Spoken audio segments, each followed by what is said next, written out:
Hello guys, अस्सलाम वालेकुम। तो आज बहुत ही इम्पोर्टेंट व्लॉग। मैं आपको एक नॉलेज देना चाहती हूँ मेरे पर्सनल प्रॉब्लम्स की। तो मैं आपको बताती हूँ, मेरे है बैक पेन बहुत ज़्यादा। आपको दिखाती हूँ ये बेल्ट जो मैं अभी यूज़ कर रही हूँ। मैं आपको खोल के बताती हूँ। मैं पहले टाइनॉर वाली ब्लैक बेल्ट लगाती थी।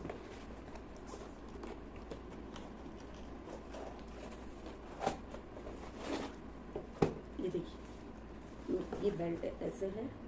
मैं पहले टाइनॉर वाली बेल्ट लगाती थी। इसमें ना ये आपके बैक पोजीशन है और इस जगह एक स्टील की प्लेट्स आती तो उससे ये ऐसे तो हो सकता है, लेकिन ऐसे बेंड नहीं हो पाती।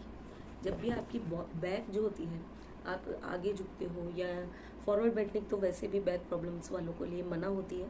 बट अगर किसी भी काम करने के लिए, कुछ भी करने के लिए आप फॉरवर्ड झुकते हो, कोई वेट उठाते हो, ज़्यादा वॉक करते हो, तो ये सब उनको मना होता है। और लेकिन बेल्ट लगाने के बाद आप वो प्रॉपर कर पाते हो आपका, और ज़्यादा बैक पर जोर नहीं पड़ता है।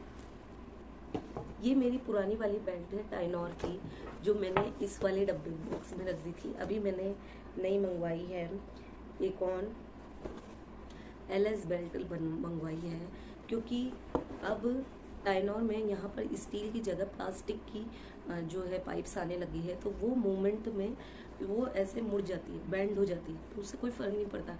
मुझे यही सपोर्ट चाहिए था। मैंने नई बेल्ट इसलिए मंगाई है क्योंकि पहले मेरा 38 वेस्ट साइज़ था, उस हिसाब से ये बेल्ट बहुत लूज़ होने लग गई थी। ये देखिए कैसा ढीली भी हो गई है। अभी मैंने 34 वेस्ट मंगवाया है और मैं इस तरह से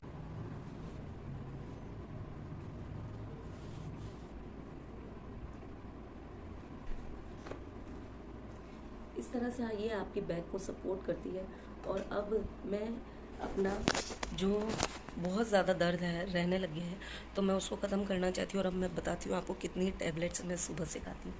सबसे पहले मैं खाती हूँ ये थायराइड बूके पैड। उसके बाद मैं लेती हूँ ये वुमेंस टैबलेट खाना खाने के बाद। उसके बाद मैं लेती हूँ कैल्शियम और विटामिन डी।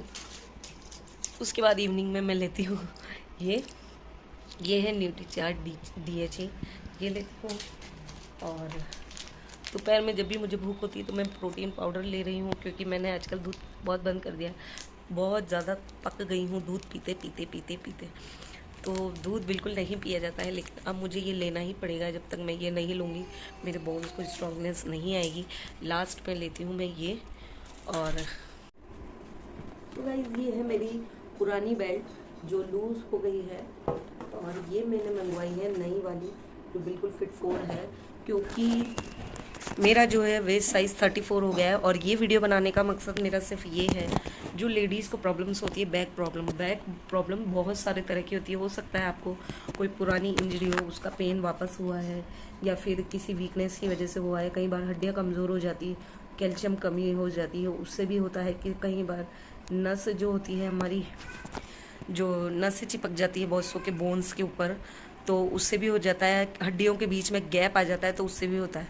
तो ये प्रॉब्लम्स अलग अलग होते हैं, डिपेंड्स ऑन यू कि आपको क्या प्रॉब्लम है। लेकिन आपको ये प्रॉब्लम आपको डॉक्टर सजेस्ट करता है, डॉक्टर ही बताता है ट्रीट करके कि आपको क्या प्रॉब्लम हुई है। उसी के बाद डॉक्टर्स आपको सजेस्ट करेंगे टैबलेट्स, या फिर जो भी है बेल्ट वगैरह, या फिर कोई भी फिजियो के पास जाओगे, फिजियोथेरेपिस्ट आपको ट्रीटमेंट देगा, और जो भी आपको कंसल्ट करेगा, जैसी भी आपको सलाह देगा, वो आपको करना होता है। तो टोटली कुल मिला के मेरे कहने का मतलब ये है कि जो लेडीज़ है, मुझे नहीं लगता ज़्यादा पेन किलर इस टाइम पर लेना चाहिए आप लोगों को। आप लोगों को किसी भी तरह का प्रॉब्लम हो तो डॉक्टर से कंसल्ट करें। उसके बाद ही जो भी डॉक्टर आपको सजेस्ट करे, जिस तरह का भी ट्रीटमेंट सजेस्ट करे, और तो ही वैसा ही आप करें। और हो सके तो फिजियोथेरेपी पर आज के टाइम पर आप ज़्यादा ध्यान दें और प्रिकॉशंस लें, जैसे भी आपको डॉक्टर सजेस्ट करें। मेरा भी ट्रीटमेंट अराउंड 15 डेज़ का उन्होंने बताया है। अभी 4-5 डेज़ हो गए हैं, और स्टार्टिंग के 2 डेज़ में तो मुझे फील भी नहीं हुआ था। इतना पेन होने लग गया था कि खड़े रहने में या मुश्किल से 2 से 5 रोटी बनाने में भी बहुत ज़्यादा दर्द होता था। अब कभी छोटा है तो उसको भी गोदी लेना पड़ता है, तो फिर मेरे को बहुत प्रॉब्लम्स होता है। लेकिन आज 5 दिन के बाद मेरा बहुत ज़्यादा, इवन 40% आराम है। तो पेन ऐसे भी होते हैं, अगर फिजियोथेरेपी में मतलब जो डॉक्टर्स ये मुझे बताते हैं, उसमें ये है कि पेन कुछ इस तरह के भी होते हैं कि अगर वो बहुत ज़्यादा पुराना है तो उसको ट्रीट होने में भी टाइम लगता है, रिकवरी में भी टाइम लगता है। और अगर आपका दर्द नया है या अभी हुआ है, 2-3 दिन पहले हुआ है, तो वो 2 से 3 दिन या 5 दिन में आपका कम्प्लीटली ठीक हो जाएगा। तो मेरा यही सजेशन है कि लेडीज़ को ज़्यादा ध्यान देना चाहिए, क्योंकि फैमिली की बैकबोन वही होती है, पूरा घर का काम करना और पूरे मतलब बच्चों, अगर उस घर की माँ बीमार हो जाती है तो बच्चों की लाइफ बहुत डिस्टर्ब हो जाती है। तो आप लोगों का हेल्दी होना बहुत ज़रूरी है, इसलिए मैंने आपको जो मेरी नॉलेज है और जो मेरे हस्बैंड ने मुझे नॉलेज दी है वो मैं आप तक शेयर कर रही हूँ। ये देखिए मैं दिखा देती हूँ, इस वजह से मेरी सिलाई भी पेंडिंग रह गई है। ये वाला सूट मैंने काट लिया है, ये वाला सूट अभी काटना बाकी है। ये वाला सूट है जो मैंने पूरा सिल लिया है। ये जो ब्लैक वाला, ये वाला जो सूट है इसका शलवार बाकी है। कमीज़ मैंने सिल लिया है, ये कमीज़ है ये मैंने सिल लिया है। उसके अलावा ये है, इसको भी मैंने ऑल्टर ही करना था इसको, तो मैंने ऑल्टर भी कर लिया है। इसके अलावा 2 पहले के सूट हैं जो मैं सिल चुकी हूँ, और अब मेरा ये पूरा सिलाई का वर्क पेंडिंग रह गया है। मुझे इसमें बहुत अच्छा लगता है।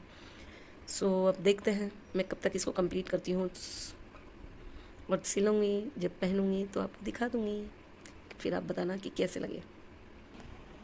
और मैं आपको आगे बताती रहूँगी किस तरह से मेरा ट्रीटमेंट चल रहा है। और मैं आपको वीडियोस तो नहीं दिखा सकती, जिस तरह से वो मशीन यूज़ करते हैं मेरी बॉडी पर, मशीनरी ही ट्रीटमेंट करवा रहे हैं। फिर बाद में मेरे को फिज़िकल एक्सरसाइज बताएंगे। अभी मुझे रेस्ट बताया हुआ है, ज़्यादा वॉक करने के लिए भी मना किया है उन्होंने।